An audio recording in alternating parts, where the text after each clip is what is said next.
ಮೈಸೂರಿನಲ್ಲಿ ಒಂದೇ ಕುಟುಂಬದ ನಾಲ್ವರ ದಾರುಣ ಅಂತ್ಯ. ತಾಯಿ, ಪತ್ನಿ, ಮಗನನ್ನ ಕೊಂದು ನೇಣಿಗೆ ಶರಣಾದ ಮುಖ್ಯಸ್ಥ. ಚೇತನ್ ಬರೆದಿಟ್ಟ ಡೆತ್ ನೋಟ್ನಲ್ಲಿ ಏನಿದೆ?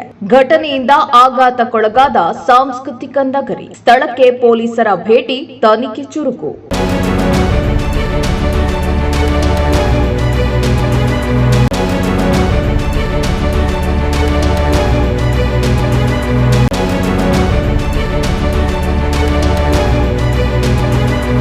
ಮೈಸೂರು ನಗರದಲ್ಲಿ ಒಂದೇ ಕುಟುಂಬದ ನಾಲ್ವರು ದುರಂತ ಅಂತ್ಯ ಕಂಡಿರುವ ಆಘಾತಕಾರಿ ಘಟನೆ ನಡೆದಿದೆ. ಆರ್ಥಿಕ ಸಂಕಷ್ಟದ ವಿಚಾರಕ್ಕೆ ಕುಟುಂಬದ ಮುಖ್ಯಸ್ಥನೇ ತನ್ನ ತಾಯಿ, ಹೆಂಡತಿ ಹಾಗೂ ಮಗನನ್ನ ಸ್ವತಃ ಕೊಲೆ ಮಾಡಿದ್ದಾನೆ. ಬಳಿಕ ಆತನ ಸಹೋದರನಿಗೆ ತಾನೂ ಸಾಯ್ತಾ ಇದ್ದೇನೆ ಅಂತ ಕರೆ ಮಾಡಿ ತಿಳಿಸಿ ನೇಣಿಗೆ ಕೊರಳೊಡ್ಡಿದ್ದಾನೆ. ಮೈಸೂರು ವಿಶ್ವೇಶ್ವರಯ್ಯ ನಗರದ ಅಪಾರ್ಟ್ಮೆಂಟ್ನಲ್ಲಿ ಈ ಘಟನೆ ಸಂಭವಿಸಿದ್ದು, ಮೃತರನ್ನ ಯಜಮಾನ ಚೇತನ್ 45 ವರ್ಷ, ಆತನ ಹೆಂಡತಿ ರೂಪಾಲಿ 43 ವರ್ಷ, ಆತನ ತಾಯಿ ಪ್ರಿಯಂವಧ 62 ವರ್ಷ ಹಾಗೂ ಆತನ ಮಗ ಕುಶಾಲ್ 15 ವರ್ಷ ಅನ್ಯಾಯವಾಗಿ ಜೀವ ಕಳೆದುಕೊಂಡಿರುವ ನತದೃಷ್ಟರಾಗಿದ್ದಾರೆ. ಚೇತನ್ ನೇಣು ಬಿಗಿದುಕೊಂಡಿದ್ರೆ ಇನ್ನುಳಿದ 3 ಶವಗಳು ಹಾಸಿಗೆ ಮೇಲೆ ಪತ್ತೆಯಾಗಿವೆ. ಸ್ವತಃ ತಾನು ತನ್ನ ತಾಯಿ, ಹೆಂಡತಿ ಹಾಗೂ ಮಗನಿಗೆ ವಿಷ ನೀಡಿ ಚೇತನ್ ಮನೆಯವರ ಪ್ರಾಣ ತೆಗೆದು ತಾನು ನೇಣು ಬಿಗಿದುಕೊಂಡು ಸೂಸೈಡ್ ಮಾಡಿಕೊಂಡಿದ್ದಾನೆ. ಘಟನೆಯ ಕುರಿತು ಮಾಹಿತಿ ತಿಳಿತಾ ಇದ್ದಂತೆ ನಗರ ಪೊಲೀಸ್ ಆಯುಕ್ತೆ ಸೀಮಾ ಲಾಟ್ಕರ್, ಡಿಸಿಪಿ ಜಾಹ್ನವಿ, ವಿದ್ಯಾರಣ್ಯಪುರಂ ಇನ್ಸ್ಪೆಕ್ಟರ್ ಮೋಹಿತ್ ಸೇರಿ ಸಿಬ್ಬಂದಿ ಭೇಟಿ ನೀಡಿ ಪರಿಶೀಲನೆ ನಡೆಸಿದ್ದಾರೆ. ಈ ಸಾವಿಗೆ ಕಾರಣ ತಿಳಿದು ಬಂದಿರಲಿಲ್ಲ. ಈ ಕುರಿತು ಮಾಹಿತಿ ನೀಡಿರುವ ಸೀಮಾ ಲಾಟ್ಕರ್, ಈ ಅಪಾರ್ಟ್ಮೆಂಟ್ನಲ್ಲಿ 4 ಜನರು ಸಾವನ್ನಪ್ಪಿದ್ದಾರೆ.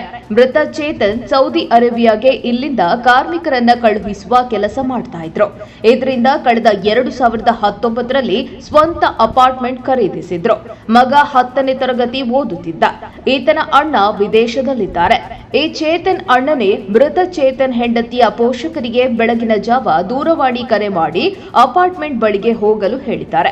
ಅವರು ಬಂದು ನೋಡಿದಾಗ ಈ ವಿಚಾರ ಗೊತ್ತಾಗಿದೆ.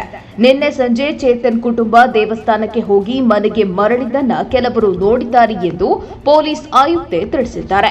ಅಲ್ಲದೆ ಸಾವಿಗೂ ಮೊದಲು ಮೃತ ಚೇತನ್ ಡೆತ್ ನೋಟ್ ಬರೆದಿರುವ ಕುರಿತು ಮಾಹಿತಿ ಲಭ್ಯವಾಗಿದೆ. ನಮ್ಮ ಸಾವಿಗೆ ಬೇರೆ ಯಾರೂ ಕಾರಣರಲ್ಲ. ನನ್ನ ಸ್ನೇಹಿತರಿಗೆ, ಸಂಬಂಧಿಕರಿಗೆ ಯಾರೂ ಸಂಕಷ್ಟ ಕೊಡಬೇಡಿ. ಹಣಕಾಸಿನ ಸಮಸ್ಯೆಯಿಂದಾಗಿ ನಾವು ಸಾಯುತ್ತಿದ್ದೇವೆ.